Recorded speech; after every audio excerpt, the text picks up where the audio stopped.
नमस्कार। आज हम भारत में जो तलाक के मामले बढ़ रहे हैं, उन पर थोड़ी गहराई से बात कर रहे हैं। हमारे पास एक रिसर्च पेपर है जो कानूनी और साइकोलॉजिकल मतलब मनोवैज्ञानिक अनुभवों पर आधारित है। और हम ये समझने की कोशिश करेंगे कि भाई भारत जैसे देश में जहाँ शादी को हमेशा से एक बहुत ही स्थायी बंधन माना गया है, ये बदलाव आ क्यों रहा है। आंकड़े तो खैर चौंकाने वाले हैं। पिछले कुछ दशकों में तलाक की दर डबल और कुछ शहरों में तो सुना है ट्रिपल तक हो गई है। तो चलिए जरा इसके पीछे की वजहों और असर पर बात करते हैं। बिल्कुल, ये आंकड़े वाकई सोचने पर मजबूर करते हैं। और देखिए, रिसर्च साफ बताती है कि ये किसी एक वजह का नतीजा नहीं है। इसमें सामाजिक, सांस्कृतिक, आर्थिक और हाँ, कानूनी कई तरह के फैक्टर्स मिले जुले हैं। पहले शायद तलाक के जो मुख्य कारण होते थे वो व्यभिचार या बहुत ज्यादा घरेलू हिंसा जैसे होते थे, पर अब तस्वीर बदल रही है। पहले कई बार आप देखिए, महिलाएं डर की वजह से या बच्चों के भविष्य की सोचकर या फिर आर्थिक रूप से निर्भर होने के कारण चुप रह जाती थीं। हाँ हाँ बिल्कुल। और शोध की एक दिलचस्प बात जो मुझे लगी वो ये है कि आज की महिलाएं, खासकर वो जो फाइनेंशियली इंडिपेंडेंट है, आर्थिक रूप से आत्मनिर्भर हैं और जिन्हें अपने परिवार का मतलब मायके का सपोर्ट मिलता है, वो एक नाखुश रिश्ते से निकलने में पहले से कम हिचकती हैं। ये एक बहुत बड़ा चेंज है ना? बिल्कुल, ये बहुत बड़ा बदलाव है। अगर हम थोड़ा पीछे देखें इतिहास में, तो वैदिक काल में तो महिलाओं की स्थिति काफी सम्मानित थी। हाँ वो तो थी। लेकिन बाद के समय में वो बाल विवाह, सती प्रथा, बहुविवाह, इन सब कुरीतियों ने जैसे हालात काफी बिगाड़ दिए। 1955 का जो हिंदू मैरिज एक्ट है, उसने कानूनी तौर पर मोनोगैमी यानी एक पत्नी विवाह लागू तो किया, पर रिसर्च ये भी कहती है कि आज भी कभी-कभी बहुविवाह को कोर्ट में साबित करना शायद मुश्किल हो जाता है और ये भी तलाक की एक वजह बन सकता है। सही कहा। और इसी से जुड़ा है समाज के सोचने का तरीका बदलना। तलाक को लेकर जो एक सोशल स्टिग्मा था, एक सामाजिक कलंक माना जाता था, वो अब पहले से कम हुआ है। खासकर शहरों में तो काफी कम हुआ है। महिलाओं का सशक्तिकरण, उनका अपने अधिकारों के बारे में ज्यादा जानना, ये भी बहुत अहम है। और साथ ही ये भी है कि कानूनी प्रक्रियाएं भी वो कुछ हद तक आसान हुई हैं। अच्छा। रिसर्च में और भी बातें हैं, जैसे वेस्टर्न कल्चर का असर, सोशल मीडिया का रोल, हाँ सोशल मीडिया तो है ही। एकल परिवार यानी न्यूक्लियर फैमिलीज का बढ़ना, लोगों की अपने करियर को लेकर महत्वाकांक्षाएं, बदलती लाइफस्टाइल, ये सब भी कहीं ना कहीं अपना रोल निभा रहे हैं। यहाँ एक और बात ध्यान खींचती है।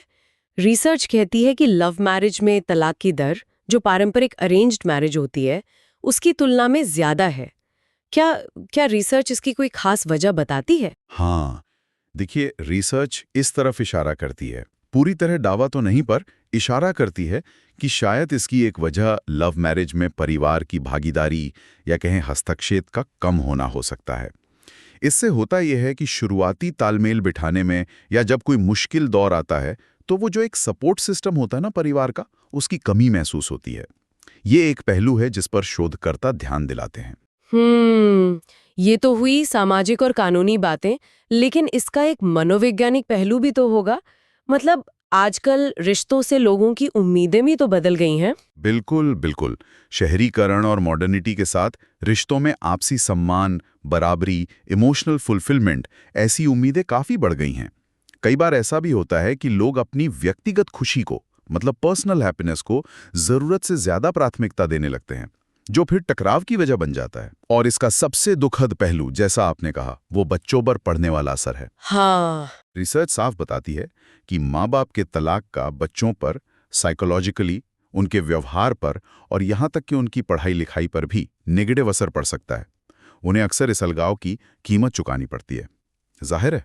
तो अगर ये समस्याएं इतनी सारी और इतनी जटिल हैं, तो क्या ये रिसर्च कुछ समाधानों की तरफ भी इशारा करती है, कुछ हल सुझाती है? हाँ हाँ बिल्कुल। रिसर्च को ठोस सुझाव देती है। सबसे पहला और शायद सबसे जरूरी है प्री मैरिटल काउंसलिंग, विवाह पूर्व परामर्श। इसका मकसद यह है कि जोड़े शादी से पहले ही अपनी आने वाली जिम्मेदारियों को समझें, एक दूसरे से क्या उम्मीदें हैं, इस पर खुलकर बात करें। ये तो बहुत जरूरी है आजकल। हाँ, इसके अलावा फैमिली कोर्ट्स, मीडिएशन सेंटर्स यानी मध्यस्थता केंद्र और जो काउंसलिंग सेल्स होते हैं, उनको और मजबूत करने की जरूरत बताई गई है। कानूनों को भी आज की जरूरतों के हिसाब से अपडेट करने की बात है। और एक और अहम सुझाव है फैमिली कोर्ट में मनोवैज्ञानिकों और मनोचिकित्सकों जैसे एक्सपर्ट काउंसलर्स की नियुक्ति। अच्छा। और वो स्त्रीधन वाले बात का भी जिक्र था शायद। जी हाँ, स्त्रीधन। रिसर्च उसके अनिवार्य पंजीकरण का सुझाव भी देती है। स्त्रीधन मतलब वो संपत्ति या गिफ्ट जो एक महिला को शादी के समय उसके अपने परिवार या पति के परिवार से मिलते हैं और कानूनी तौर पर उस पर उसी महिला का अधिकार होता है। इसका अगर रजिस्ट्रेशन होगा तो ये पक्का हो सकेगा कि तलाक की स्थिति में महिला को उसका हक आसानी से मिल जाए। और हाँ, कॉलेजों और कम्युनिटीज में जागरूकता कार्यक्रम चलाने पर भी जोर दिया गया है। तो कुल मिलाकर देखें तो ये काफी उलझावा सा मसला नजर आता है। एक तरफ लोगों की अपनी इच्छाएं हैं, आकांक्षाएं हैं, दूसरी तरफ समाज की बदलती सच्चाइयां हैं और पारंपरिक मूल्य भी हैं। इन सब के बीच एक तरह की कश्मकश चल रही है। और ये सोचना भी जरूरी है कि शादी जैसी संस्था जो भारतीय समाज का एक आधार रही है, वो इस बदलते दौर में खुद को कैसे संभालेगी, कैसे ढालेगी। बिल्कुल। और देखिए, रिसर्च इस बात पर भी जोर देता है कि शादीशुदा जिंदगी में छोटी-मोटी नोक-झोंक, थोड़ी मुश्किलें, ये सब आना बहुत स्वाभाविक है। हर मुश्किल का हल तलाक नहीं है। आपसी समझ, एक दूसरे के लिए सम्मान और थोड़ा एडजस्टमेंट, इनसे ज्यादातर मसले सुलझाए जा सकते हैं। रिसर्च करने वालों का भी यही मानना है कि तलाक का रास्ता तभी चुनना चाहिए जब साथ रहना बिल्कुल ही नामुमकिन हो जाए, मतलब कोई और चारा ना बचे।